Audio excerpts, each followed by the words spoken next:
107% order book CAGR वाले power stock का green hydrogen और बैटरी स्टोरेज पर बड़ा दांव है। भारत के एनर्जी सेक्टर में एक शांत बदलाव हो रहा है, क्योंकि जो कंपनियां पहले सिर्फ पावर इंफ्रास्ट्रक्चर पर ध्यान देती थीं, वे अब रिन्यूएबल टेक्नोलॉजी के क्षेत्र में भी अपने कारोबार का विस्तार कर रही हैं। ऐसी ही एक ट्रांसमिशन सॉल्यूशन देने वाली कंपनी ने पूरे साल के शानदार नतीजे पेश किए हैं और साथ ही हाइड्रोजन, बैटरी और फ्यूल सेल के क्षेत्र में अपनी क्षमताएं भी बढ़ाई हैं। इस तरह ये कंपनी भारत की एनर्जी कहानी के दो तेजी से बढ़ते क्षेत्रों के संगम पर खुद को स्थापित कर रही है। 2287 करोड़ रुपए के मार्केट कैपिटलाइजेशन के साथ अडवैट एनर्जी ट्रांजिशंस लिमिटेड के शेयर 2085 रुपए और 40 पैसे प्रति शेयर पर बंद हुए। पावर ट्रांसमिशन के क्षेत्र की एक कंपनी अब ग्रीन हाइड्रोजन, बैटरी स्टोरेज और फ्यूल सेल्स पर बड़ा दांव लगा रही है।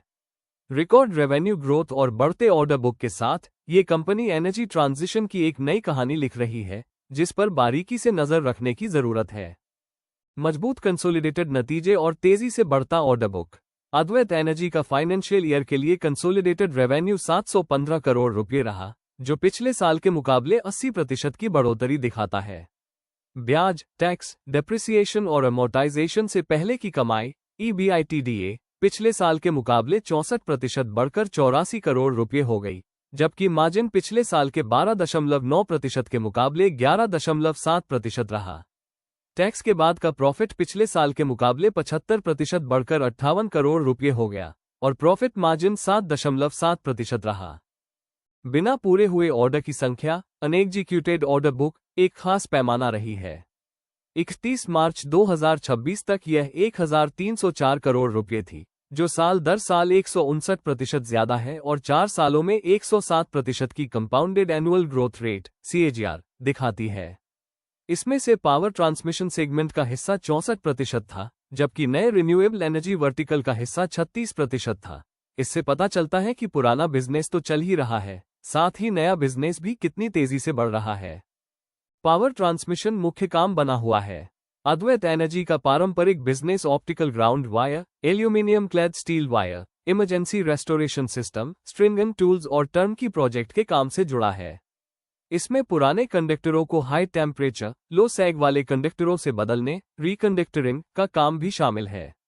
इस तिमाही के दौरान कंपनी को 17 करोड़ रुपये का इमरजेंसी रेस्टोरेशन ऑर्डर मिला, 23.5 करोड़ रुपये के टर्नकी कॉन्ट्रैक्ट के साथ पहली बार एक नए राज्य में काम शुरू किया और एक राज्य की यूटिलिटी कंपनी से 27.9 करोड़ रुपये का रिकंडक्टरिंग ऑर्डर हासिल किया।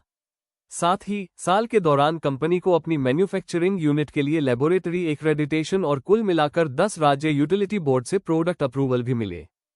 गुजरात में धोलेरा के पास एक नई मल्टी इंटीग्रेटेड मैन्युफैक्चरिंग फैसिलिटी बनाई जा रही है। उम्मीद है कि यह अगले फाइनेंशियल ईयर की चौथी तिमाही तक चालू हो जाएगी, जिससे हाई टेम्परेचर कंडक्टर और दूसरे खास प्रोडक्ट्स की कैपेसिटी बढ़ जाएगी। बैटरी स्टोरेज को बढ़ावा मिल रहा है।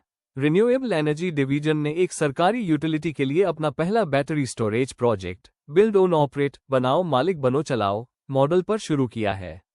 इस प्रोजेक्ट की लागत लगभग 141 करोड़ रुपये है और इसका कंसेशन पीरियड रियायती अवधि 12 साल का है। कंपनी अगले 5 सालों में 1 गीगावाट के बैटरी स्टोरेज प्रोजेक्ट्स पर नजर रखे हुए है और उसने 2.5 गीगावाट आवर की बैटरी मैन्युफैक्चरिंग लाइन के लिए एक चीनी पार्टनर के साथ टेक्नोलॉजी सहयोग का समझौता किया है। इसमें डिजाइन, इंजीनियरिंग, मैन्युफैक्चरिंग और इंस्टॉलेशन सपोर्ट शामिल है। हाइड्रोजन बिजनेस को आसान भाषा में समझें। कंपनी ने एक नई फैक्ट्री बनाई है जहां इलेक्ट्रोलाइजर नाम की मशीनें बनाई जाती हैं, जो हाइड्रोजन बनाती है। इलेक्ट्रोलाइजर को एक ऐसी मशीन समझे जो बिजली का इस्तेमाल करके पानी को हाइड्रोजन और ऑक्सीजन में अलग करती है। यह नई फैक्ट्री छोटी 250 किलोवाट से लेकर काफी बड़ी 5 मेगावाट तक की मशीनें बना सकती है और साल भर में कुल 30 मेगावाट क्षमता वाली मशीनें तैयार कर सकती है। इस फैक्ट्री की खासियत यह है कि यहां मशीनें शिप करने से पहले छोटे पार्ट्स की जांच से लेकर फाइनल टेस्टिंग तक सारे काम एक ही जगह पर होते हैं। कंपनी ने ये सब एक चीनी पार्टनर की मदद से सीखा, जिसके पास पहले से ही यह टेक्नोलॉजी मौजूद है। ये फैक्ट्री सिर्फ मशीनें बनाने के लिए नहीं है। इसका इस्तेमाल उन भारतीय सप्लायर्स को ट्रेनिंग देने और उनकी टेस्टिंग करने के लिए भी किया जा रहा है जो इन मशीनों में लगने वाले छोटे पार्ट्स जैसे सील, गैस्केट और मेम्ब्रेन बना सकते हैं। अभी भारत इनमें से ज्यादातर 5 दूसरे देशों से खरीदता है, इसलिए इन्हें देश में ही बनाना एक बड़ी बात है। कंपनी के और भी बड़े प्लान हैं। जैसे जैसे ज्यादा कंपनियां हाइड्रोजन इक्विपमेंट की मांग करेंगी, कंपनी इस फैक्ट्री की क्षमता को सालाना 30 मेगावाट से बढ़ाकर 100 मेगावाट और फिर 300 मेगावाट तक ले जाना चाहती है। इससे कंपनी लोकल मैन्युफैक्चरिंग को बढ़ावा देने वाले सरकारी इंसेंटिव्स के लिए भी योग्य हो जाएगी और भारत के ग्रीन हाइड्रोजन का बड़ा प्रोड्यूसर बनने के लक्ष्य में एक अहम सप्लायर बन सकती है। आगे बढ़ने के लिए जरूरी टेक्नोलॉजी और पार्टनर्स सुनिश्चित करने के मकसद से कंपनी ने हाल ही में कुछ बाहरी फर्म्स के साथ समझौते किए हैं। एक समझौता हाइड्रोजन को सुरक्षित रूप से स्टोर करने के बारे में है। दूसरा समझौता एक ऐसी कंपनी के साथ है जो 2 तरह की हाइड्रोजन स्प्लिटिंग टेक्नोलॉजी PEM और AEM, जो इलेक्ट्रोलाइजर बनाने के 2 अलग अलग तरीके हैं, बनाती है। तीसरा समझौता एक इंटरनेशनल फर्म के साथ है ताकि इसी तरह की टेक्नोलॉजी का इस्तेमाल करके हाइड्रोजन प्रोजेक्ट्स बनाए जा सकें। विस्तार के बावजूद बैलेंस शीट मजबूत बनी हुई है। तेजी से क्षमता बढ़ाने के बावजूद FY 26 तक कंपनी का स्टैंडअलोन नेट डेट शुद्ध कर्ज 4.44 करोड़ रुपये पर नेगेटिव बना रहा और डेट इक्विटी रेशियो 0.46 गुना रहा। नेट वर्थ 1 साल पहले के 199 करोड़ रुपये से बढ़कर 261 करोड़ रुपये हो गई है, जिससे कंपनी को अपने दोनों बिजनेस वर्टिकल में ग्रोथ के अगले चरण के लिए फंड जुटाने की गुंजाइश मिली है। अद्वैत एनर्जी ट्रांजिशंस लिमिटेड एक उभरती हुई कंपनी है जो पावर ट्रांसमिशन समाधान और एनर्जी ट्रांजिशन के कारोबार पर ध्यान केंद्रित करती है। ये तार, रेस्टोरेशन सिस्टम और स्ट्रिंगिंग टूल्स के लिए मैन्युफैक्चरिंग यूनिट्स चलाती है।